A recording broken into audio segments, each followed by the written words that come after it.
With ideas and observations racing through the INFJ brain, sometimes what they mean to say isn't exactly how it comes out.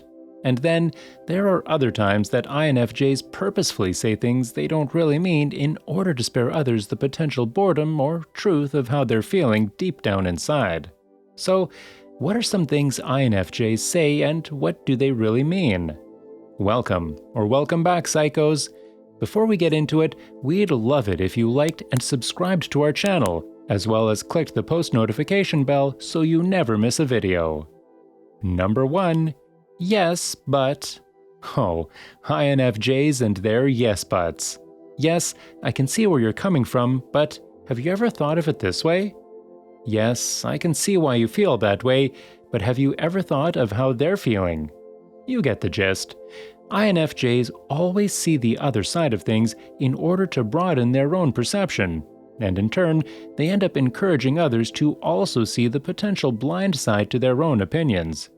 Yes buts are intended to completely validate the opinion or theory being discussed, while also opening up the next layer of thinking. Whether it leads to a metaphorical comparison of the matter, or they take the more philosophical route, the INFJ mind is filled with yes buts, and they love to share them with those who are open to it. Number 2. Does that make sense? INFJs have a range of ways they ensure they haven't lost someone during a conversation. Does that make sense? Do you get what I'm trying to say? You know what I mean? The list goes on, whether they literally ask if they've lost you, or they resort to asking a question about something they're explaining to make sure the other person is still on track. Usually, this type of reassurance is because A. The INFJ feels like they're not explaining in the way they see it in their minds, or B. The person on the other end has gone blank. INFJs are constantly observing body language, especially when they're speaking in order to gauge others' reactions to their wild thoughts. So, whether someone thinks the INFJ is talking too much, couldn't care less about what they're saying, or they just really can't understand the complexity of their thinking, INFJs want to know, and won't hesitate saying something for a little clarification. Number 3. Never mind. Because INFJs know they can't always articulate what they want to say in the way they want to say it, sometimes they end up hesitating the topics they dive into before even elaborating on them. Especially when it comes to deeper or controversial topics, INFJs always make sure they test the waters before going all in. A simple "never mind" or "it isn't important" says it all. But what are they really thinking behind the scenes? Well, sometimes they're testing their conversation opponent to see whether or not they let it go, or are actually interested in what they're saying. If they genuinely want to hear more, a never mind can be pretty disappointing, and the INFJ will pick up on it. Other times, INFJs are really thinking, it's obvious that this heated conversation is going nowhere, and so to avoid butting heads, I don't think we should continue the conversation. Or lastly, never mind could also mean, I'm afraid of making you feel uncomfortable or discussing something that could hurt our relationship. This is when INFJs are hesitating with their blunt honesty and calculating a different route they can take. Number 4. Hey, sorry I missed your call. What's up? A clear tactic to avoid speaking on the phone and starting a conversation over text, INFJs know exactly what they're doing. Chances are, the INFJ probably saw their phone ringing and intentionally disregarded it, with no attention in calling back. Even when it's an INFJ close friend or even family, sometimes they decide not to pick up because they just don't want to socialize in the moment. Whether this trait is to be blamed on being too busy, anxious, or simply disinterested, it's important to remind others that it isn't because they don't care. It's just that making themselves too available can seriously tire them out. However, odds are, even when the INFJ feels super overloaded, if it's an emotional emergency, they won't hesitate to reach out if someone needs an open ear to vent to. Number 5. I don't know if I like them. INFJs are constantly trying to feel people out.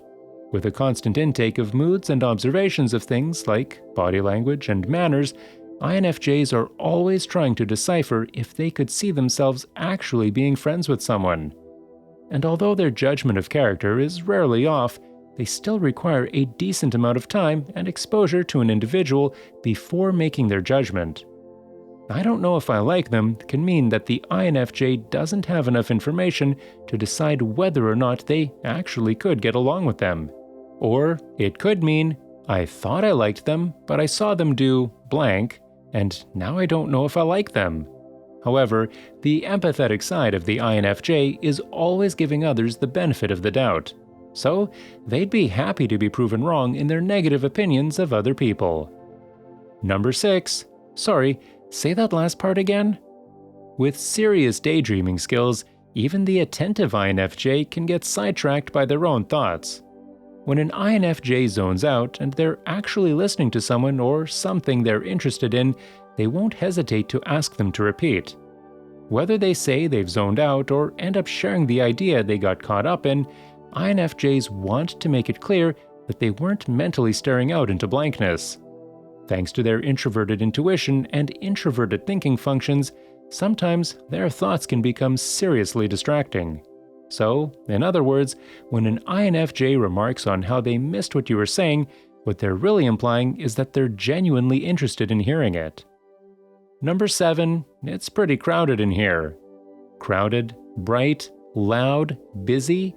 When an INFJ makes a negative comment about the environment they've stepped into, it's probably a small cry for help. Most INFJs are considered highly sensitive people. This means that overstimulation of things, such as busy crowds, loud bars, bright lights, even certain fragrances, can really put an INFJ off. Although INFJs are often mistaken for extroverts due to their love for human connection, it's also true that the INFJ reaches their threshold for stimulation faster than small groups. In fact, INFJs rarely complain to others in fear of burdening people with their problems, especially when they feel like they're disappointing other people. So, what they're really thinking when they're making these quiet acknowledgments is, "I'm feeling overstimulated and possibly anxious. I'm not sure how long I can be sociable, and I'd like to leave earlier than planned because I'll feel tired within the next hour or two." Number 8. That's fine. To an INFJ who likes things done in a particular way, "that's fine" usually means, "I have no energy to argue, so I surrender." INFJs are known for avoiding conflicts at all costs, so it's not rare for them to give up before they can even defend their view. However, when an INFJ says, "that's fine," it's not always to avoid arguments and disagreements. Sometimes an INFJ just can't be bothered to let their perfectionism get the best of them. Sometimes an "it's" or "that's fine" really means, "it's not what I would pick, but I can find the good in it, so I won't bother sharing my opinion." Number 9. I'm fine. There's "that's fine" and then there's "I'm fine." Even better is the good old INFJ classic, "No seriously, I'm fine." The extra "no seriously" adds a nice twist, hinting, "leave me alone, I'm not opening up to you right now."